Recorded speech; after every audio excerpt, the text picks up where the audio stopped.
Cowboys Nation, let's ride. Cowboys Nation, let's ride. Cowboy Nation, let's ride. Shut up. Let's ride. Whose world is this? The world is yours. The world is yours. It's mine. Whose world? Everybody clap it up. We get to see the Dallas Cowboys finally play football again after us losing to the San Francisco 49ers last year. Preseason is not about the final score. It's not about the play calling. It's not even about how the team looks as a whole. In my opinion, it's all about individual performances and evaluating young players and new signees to see if they have what it takes to be a Dallas Cowboy or let alone an NFL player, period. So if we do lose this game, but I'm seeing individual DBs strapping receivers, offensive linemen pancaking defensive linemen, wideouts running crisp routes and making tough catches, and our defensive line staying in the Broncos backfield, I'm good. Now, I'm making this video to talk about the players that we need to watch in our preseason opener. But before we get into that video, I want to share something with you guys that I came across on Twitter. By the way, shoot me a follow on Twitter at @echurch_, where you can tweet me about any Dallas Cowboys news that you want me to make a video on. And also subscribe to my YouTube channel here for consistent Dallas Cowboys content. But this is what I came across.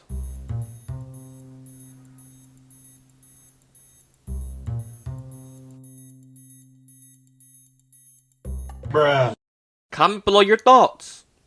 So, for the players to watch in tonight's preseason opener, the first guy I want to talk about is Turpin. Now, Turpin is a former TCU receiver / kick returner. He has played football year-round over the past 3 years to keep his NFL dreams alive. He has played in the Indoor League, the Spring League, a European League, and most recently the USFL, in which he was named MVP. Now, to be only 5'7" and 155 pounds, he made a quick, fast impression.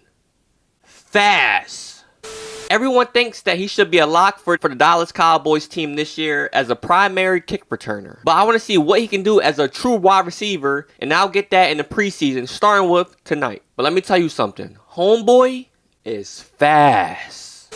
The next player or position that you should keep an eye on tonight are obviously the kickers. The most important roster battle in training camp has been the kicker position, and it will be a focus throughout the preseason. Leram has been the best kicker in camp thus far, but he's still inconsistent and, to be honest, unproven. We signed former Cowboy kicker Brett Meyer on Tuesday. Now, Meyer replaced a disappointing Jonathan Garibay, who was connecting on about only 50% of his kicks during training camp. That's not going to cut it.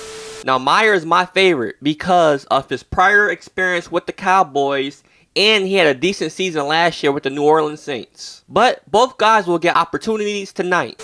The next position or player is the left guard position. First things first, Connor McGovern will probably sit out the game with the rest of the vets. I don't understand that, because is he a legit starter? Has he been dominating in training camp and deserve to sit with the rest of the vets? I don't know. Let me know in the comments. But the left guard to actually watch tonight is about the continued development of our first round draft pick, Tyler Smith, who is still running with the second unit behind McGovern.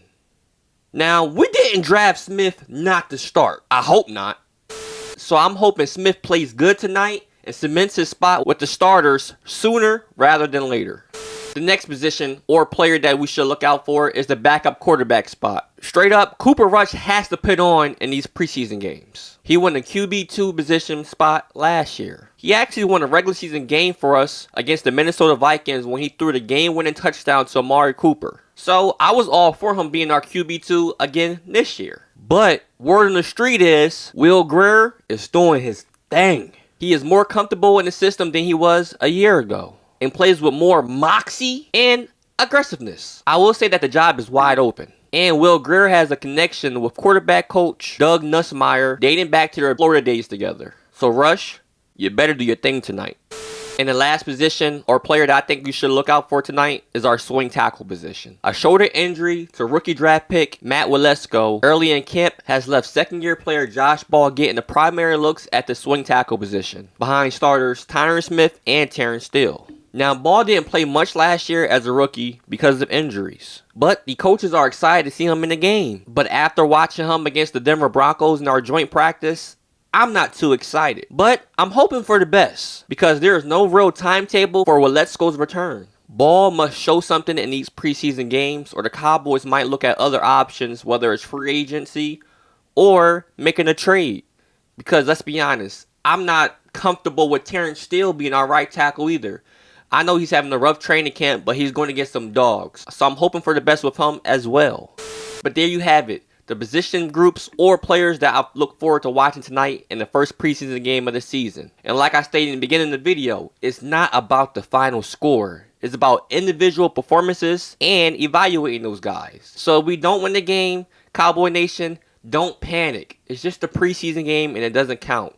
We just want our guys to go out there and compete, have a good time, and show off their talent. But comment below your thoughts prior to the game tonight. And while you're at it, go ahead and leave a like. Like I always say, if you're a true Dallas Cowboy fan or just an NFL fan whatsoever, go ahead and subscribe to the channel right now, because it's free. But until next time,